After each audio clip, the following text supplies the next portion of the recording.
জীবনের উপর দিয়ে কত ঝড় বয়ে গেছে, তাই না? আর আমি তোর বোন হয়ে একদিন এক মুহূর্তের জন্য তোর পাশে দাঁড়াইনি। এইটাও একবারও জিজ্ঞেস করিনি যে অনুভবদা কেমন আছেন। কি হয়েছে নন্দা? এখন তো জিজ্ঞেস করলি, ব্যাস মিটে গেছে। আর এই যে এত চিন্তা করতে হবে না তোমায়, বাড়ি গিয়ে রেস্ট নেবে, কেমন? ভাবিস না বললি কি আর ভাবনা বন্ধ হয়ে রে দিদি? তোর সঙ্গে আমি যা যা করেছি সেসবের সত্যি হয়তো কোনো প্রায়শ্চিত্ত হয় না।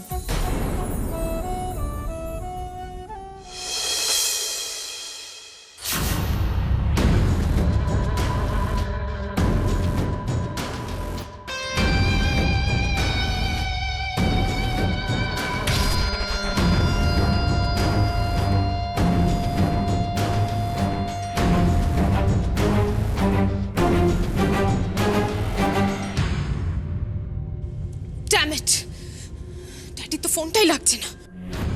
হ্যাঁ হ্যাঁ হ্যালো হ্যালো, বলছি লোকাল থানা। হ্যাঁ, অফিসারের নাম কি কি কিসব নন্দী বললো। আরে আমার ছেলেকে, আমার ছোট ছেলেকে কেস দিয়েছে একটা। আরে পুরো ফলস অ্যালিগেশন। আপনি তো জানেন, you know my family very well, তাই না? হ্যাঁ, ওই ফ্যামিলিটাই হচ্ছে কাল। ছবি থেকে ওই ফ্যামিলিটা আমাদের ফ্যামিলির সঙ্গে জড়িয়েছে, ব্যাস ওদের জীবনটা পুরো ছারখার হয়ে যাচ্ছে। প্রথমে আনন্দী, তারপর নন্দা, একজনের পর একজন। জাস্ট ভাবতে পারছি না কিভাবে আমাদের ফ্যামিলিটাকে একদম নষ্ট করে দিল। আরে চুপ চুপ করো না, চুপ করো না, কথা বলছি তো একটু। আরে না না, আমি কিছু করতে যাব কেন? পুরোটাই ওদের বানানো কেস।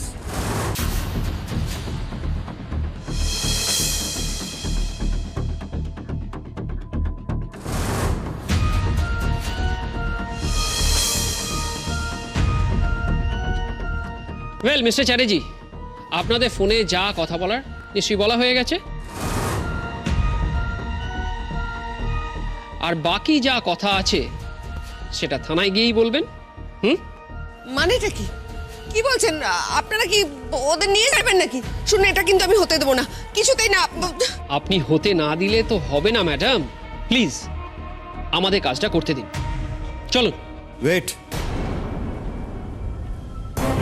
আমার লয়ার না এলে আমি কোথাও যাব। আসুন না, যে কেউ আসতে পারেন, তবে থানায়। এখন তো আপনারা চলুন। কি করছেনটা কি? দেখুন শ্রেয়া, দেখুন, ভালো হচ্ছে না কিন্তু। শ্রেয়া, আমার ড্যাডি যদি জানতে পারে তাহলে কিন্তু আপনাদের কাউকে ছেড়ে দেবে না। দেখুন, ওরকম অনেক বাবা দেখেছি, সবাইকে থানায় আসতে বলুন। এখন চলুন, মুভ। শুনুন আরে, কোথায় অফিসার, নিয়ে যাচ্ছেন? শুনুন। আমার ছেলেকে ছেড়ে দিন। অফিসার, কোথায় নিয়ে যাচ্ছেন? কি হলো? কোথায় নিয়ে যাচ্ছেন আমার ছেলেকে? কি হ্যালো করছেন নাকি? হ্যালো, ওকে হ্যাঁ ছেড়ে দিন না প্লিজ। হ্যাঁ, আমি আসছি আপনার কাছে। হ্যাঁ, অ্যান্টিসিপেটরি বেল। হ্যাঁ, অবশ্যই লাগবে, অবশ্যই। হ্যাঁ, ঠিক আছে। ছেড়ে দিন না আমার ছেলেকে। ছেড়ে দিন না, ছেড়ে। কি করছেনটা কি? ওকে তো নিয়ে চলে। কি করছো? নিয়ে চলে গেল। দেখছো তো, চেষ্টা করছি, একটু সময় তো লাগবে নাকি? তুমি কিছু করো, তাড়াতাড়ি করো। কি ব্যাপার বলুন তো? এদের তো অনেক নাম ডাক শুনেছি, এদের বাড়ির সামনে পুলিশ। দেখো গিয়ে কোনো ঝামেলায় জড়িয়ে পড়েছে হয়তো। আপনি আপনি ব্যবস্থা করে দিতে পারবেন তো বেলের? সব নন্দার চাল, সব। আমি জানি আমার ছেলেটাকে ইচ্ছে করে ভাসাচ্ছে ওরা, কিন্তু দেখো বেশি দিন আটকে রাখতে পারবে না। ওর প্ল্যান সাকসেসফুল হতে দেবে না, কিছুতেই না, কিছু।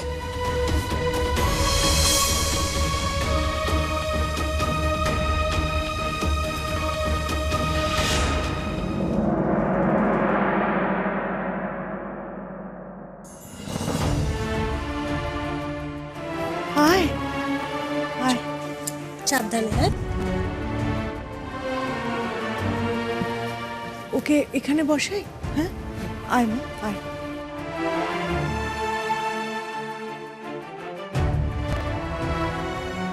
কাকিমণি, একটু দেখেন।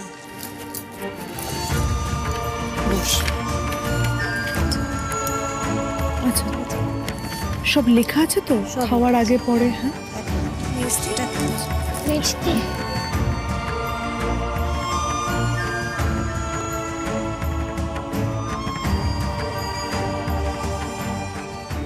আরে এই কদিনে মেয়েটার চোখ মুখের কি অবস্থা হয়েছে, তুই তুই একটু বিশ্রাম নে মা।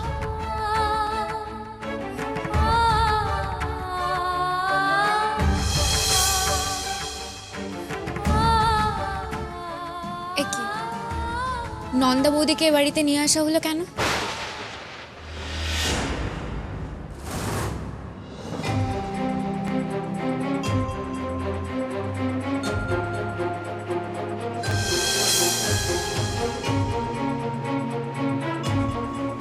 বুলটি, এটা কি ধরনের কথাবার্তা? একজন অসুস্থ মানুষ তার বাড়িতে ফিরেছে, বুদ্ধি শুদ্ধি লোপ পেয়েছে নাকি তোর? একদমই না দিদি ভাই, আমার বুদ্ধি লোপ পাইনি। আমি বরং তোমাদেরকে দেখে অবাক হয়ে যাচ্ছি। তোমরা সব অদ্ভুত ব্যাপার করছো। অদ্ভুত ব্যাপার মানে?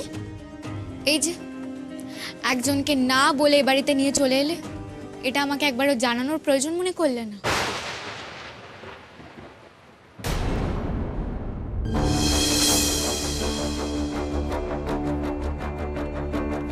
বাড়ির মেয়ে বাড়িতে আসবে, তার জন্য কি তোমার অনুমতি নেওয়া হবে বুলটি? একদমই তাই। তোমাকে তো জানানোর প্রয়োজন নেই বুলটি। অবশ্যই আছে মা। দেখো, আমি এই কথাগুলো বলছি বলে কিছু মনে করো না। আমার যা মনে হলো আমি তাই বললাম। বুলটি চুপ করো, কোথায় কি বলতে হয় সেটা জানো না?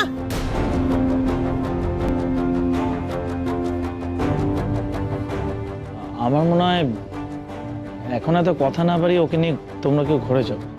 ও অসুস্থ, ওর এখন বিশ্রাম দরকার। ঠিক বলেছো কাকুমা, সেটাই করতে হবে। নন্দা চল, রেস্ট নিতে হবে তো, ঘরে চল। আস্তে আস্তে, সাবধানে বাবু, আস্তে আস্তে। হ্যাঁ চল ঘরে। এভাবে কেন কথা বলছে দিদি?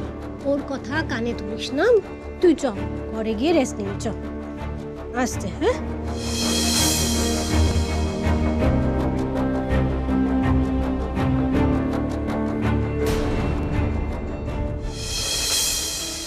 আমি না সত্যি বুঝতে পারছি না তোমরা এরকম করছো কেন।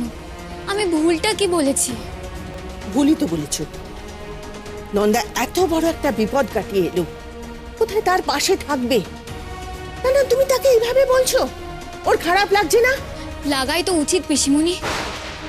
আমি না এখনো ঠিক বুঝতে পারছি না তোমরা কি করে নন্দা বৌদিকে অ্যাকসেপ্ট করে নিচ্ছ।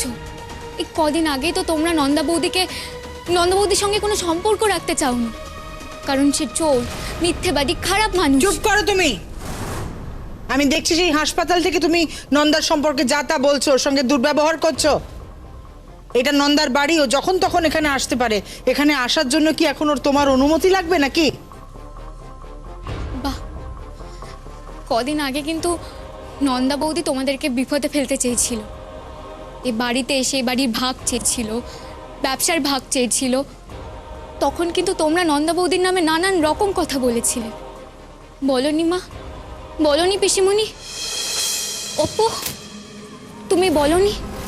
তুমিও তো আমার কাছে এসে বলেছিলে যে মেজদি খুব খারাপ, মেজদি আমাদের ক্ষতি চায়। এসব বলনি? কি হলো বলো? আমার এসব আর ভালো লাগছে না মা, আমি পেছে যাচ্ছি, আমার অনেক কাজ আছে, দরকার হলে ডেকে নিও। অপু দাঁড়াও। বলটি, মানুষ বেরোবার সময় পিছু ডাকতে নেই, সেটাও শেখোনি।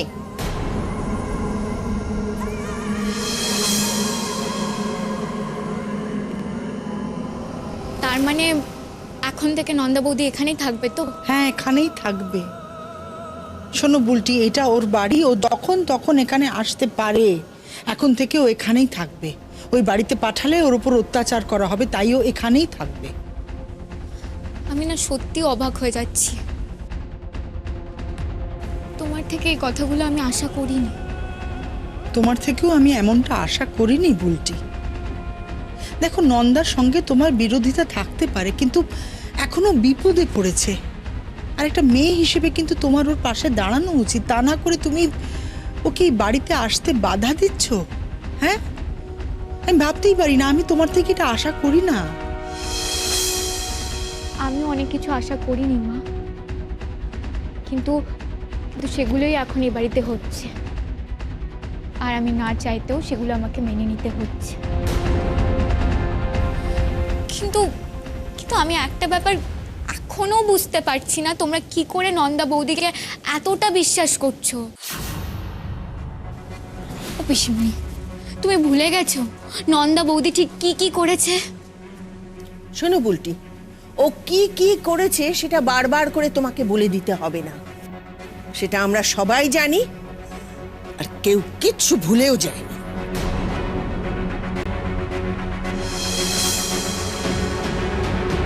ও বুলটি, দেখো মানুষ মাত্রই ভুল করে, কিন্তু সে যদি নিজের ভুল বুঝতে পারে তবে তাকে তো আরেকটা সুযোগ দেওয়া উচিত, তাই না?